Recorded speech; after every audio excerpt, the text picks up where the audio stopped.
اپنی زندگی میں اس آیت کو اپنی زندگی کا حصے دار بنائیں. اولاد کو کہہ رہا ہوں، اولاد کو سن لیں. جب دیکھیں نا کہ ماں باپ کے دلوں میں تھوڑی سی کمی بیشی ہو رہی ہے، اعمال پہ لگ جائیں اور اس دعا پہ لگ جائیں اور حفاظت والے اعمال پہ لگ جائیں. قیامت کے دن سب سے پہلے سن لیں، قیامت کے دن سب سے پہلے سن لیں، قیامت کے دن سب سے پہلے سن لیں، قیامت کے دن سب سے پہلے جو ترازو میں چیز تلے گی وہ میاں بیوی کا معاملہ ہے. اور سن لیں کہ سب سے پہلا جو رشتہ بنا ہے وہ خود بنا میاں بیوی کا ہے، آدم اور حوا. ماں باپ کا رشتہ نہیں بنا، بہن بھائی کا رشتہ نہیں بنا، پھوپھی، بھانجا، بھانجی، خالہ، یہ کوئی رشتہ نہیں بنا. سب سے پہلے جو رشتہ بنا ہے وہ میاں بیوی کا بنا ہے، اور سب سے شیطان کا سب سے پہلا جو وار ہے وہ میاں بیوی پہ ہوتا ہے. لکھ لو میری بات. یہ اولاد کو چاہیے، یہ بہن بھائیوں کو چاہیے، یہ عزیزوں کو چاہیے، جب دیکھیں کہ کسی بات پہ بدگمانیاں ہوتی، بدگمانیاں ہیں، ہوتے شک ہیں، ہوتے وسوسے ہیں، کوئی بات کی بنیاد نہیں ہوتی، اگر گھر کے اندر کوئی تلخی یا گھر کے اندر کوئی کمی بیشی ہو رہی ہے، فوراً اعمال پہ، فوراً تسبیحات پہ، اور فوراً اس آیت پہ واللہ اشد باسا و اشد تنکیلا لگ جائیں، لگ جائیں.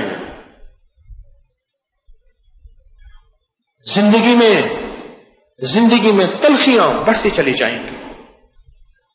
ہائے ہائے، مجھے ایک دانشور کی بات، بڑے سیانے کی بات یاد آئی. پھر کہا ضدیں جب بڑھ جاتی ہیں، سننا ذرا غور سے، ضدیں جب بڑھ جاتی ہیں پھر رشتے ہار جاتے ہیں، ضدیں جیت جاتی ہیں. پھر رشتے ہار جاتے ہیں اور ضدیں جیت جاتی ہیں. پھر بھائی بھائی ایسے جدا ہوتے ہیں کہ جنازے میں جا کے بھائی کے شاید ٹوٹے دل سے بھائی کا جنازہ پڑھا. مجھے آج بھی وہ شخص یاد ہے.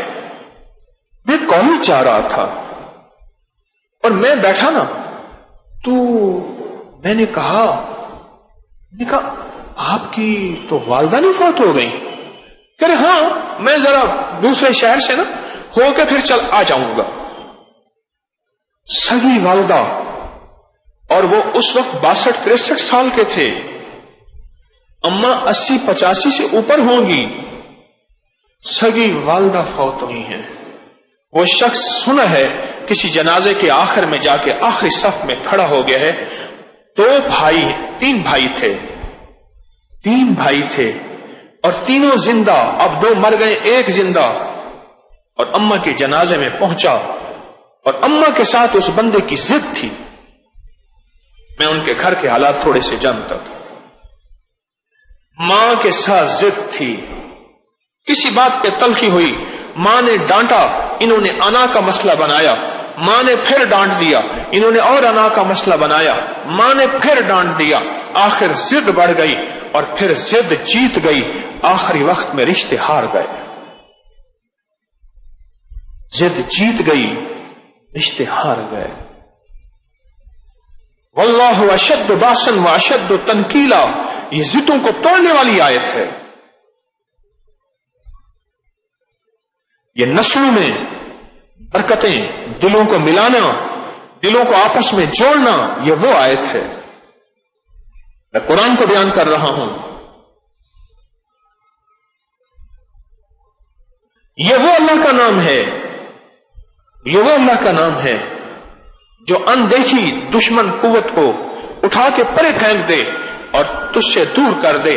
جنات، شیاطین، وسوسے اور نظر بد، یہ اندیکھی وہ قوتیں ہیں جو مجھے آپ کو نظر نہیں آتی.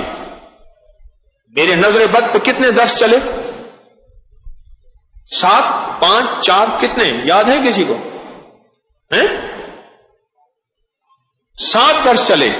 میں نے 50 سے زیادہ انگریزوں کی کتابوں کے حوالے دیے ہیں اور اس کے لنکس ڈالے ہیں. کیوں جی لنکس موجود ہیں؟ اس کے لنکس موجود ہیں کہ کہ آپ بیڈ آئی نظر بد کے اوپر اگر کوئی لنکس کھولنا چاہے تو کھول لیں کہ نظر بد ہمارا وسوسہ نہیں ہے، نظر بد کوئی ہمارا خیال نہیں ہے، نظر بد کوئی پتھر کے دور کی باتیں نہیں ہیں، نظر بد میرے کملی والے نے فرما دیا، اور یہاں تک فرمایا میری امت کے اکثر لوگ نظر بد کی وجہ سے مریں گے، میری امت کے اکثر لوگ خود مریں گے بھی نظر بد کی وجہ سے، نظر بد کی وجہ سے۔ ہماری زندگی میں یہ چیزیں اندیکھی اثر ڈالتی ہیں، ہماری زندگی میں ایسا اثر ڈالتی ہیں، ہماری زندگی کو پریشان کر دیتی ہیں۔ مجھے ایک صاحب کہنے لگے آپ کے درس میں آتا ہوں بے چین ہو جاتا ہوں، اٹھ کے چلا جاتا ہوں، پھر آتا ہوں، پھر بیٹھ جاتا ہوں، پھر چلا جاتا ہوں۔ سائنس کے مطابق وہ کہتے ہیں نظر بد کی حقیقت ہے، اس نظر کا علاج اندیکھی نظر ہے۔ آپ میں سے میں آپ کو دیکھ رہا ہوں، آپ مجھے دیکھ رہے ہیں، آپ کو کیا پتا اس بندے کی نظر کے اندر زہر ہے، اس کی نظر میں تیر ہے، اور یہ نظر کھا جائے گی میرے رزق کو، میرے بچے کو، میرے حسن و جمال کو، میرے گھر کو، میری روٹی کو، میرے کاروبار کو، میری زندگی کو، آپ کو کیا خبر؟ لیکن نظر بد کا توڑ ایک صرف چھوٹا سا بول ہے، بسم اللہ ما شاء اللہ لا قوت الا باللہ، اور نظر بد کا توڑ ایک یہ آیت ہے، جب اس کی نحوست نسلوں میں کھل جائے اور رگوں میں کھل جائے توڑے، پھر اس کا واحد حل یہ ہے کہ واللہ اشد باسن واشد تنکیلا، اس کا یہ نظام ہے اللہ کا کہ اللہ پر اس کی برکت سے وہ سارا کا سارا جو روب ہے اللہ اس کو دھو دیتے ہیں۔ واللہ اشد باسن واشد تنکیلا۔ اور جب بھی ایک دوسرے پہ نظر پڑے، آپ مجھے دیکھیں میں آپ کو دیکھوں، آپ کی گاڑی آپ کو محبوب، آپ کا بچہ، بیٹی، بیٹا، بیوی، ساتھی، دوست، گھر، کوئی چیز محبوب ہے اور آپ چاہتے ہیں اس کی حفاظت ہو، جب بھی نظر اٹھے فوراً دیکھیں اور دیکھتے ہی کہیں بسم اللہ ما شاء اللہ لا قوت الا باللہ، دیکھتے ہی کہیں بسم اللہ ما شاء اللہ لا قوت الا باللہ۔ چھوٹی سی چیزیں، چھوٹا سا نورانی بول ہے، مبارک بول ہیں، زندگی میں رس گھول دیتے ہیں، زندگی میں خوشحالیاں، راحتیں، خوشیاں، خوشحالیاں آ جاتی ہیں، چھوٹے سے بول ہیں۔ ان چھوٹے سے بولوں کو چھوڑ کے، ان نورانی بولوں کو چھوڑ کے اپنی زندگی تلخ نہ بنائیں۔ وہ بیت الخلاء کی دعا ہے بسم اللہ اللہم انی اعوذ بک من الخبث والخبائث، یا وہ یہ زندگی کا نظام ہے واللہ اشد باسن واشد تنکیلا، یا دیکھتے ہوئے بسم اللہ ما شاء اللہ لا قوت الا باللہ۔ چھوٹی سی چیزیں ہوتی ہیں، یہ طب کی حکمت کے ٹوٹکے چھوٹے چھوٹے تو ہوتے ہیں، بڑی بڑی بیماریوں کو ایسے پکڑ کے دور کر دیتے ہیں۔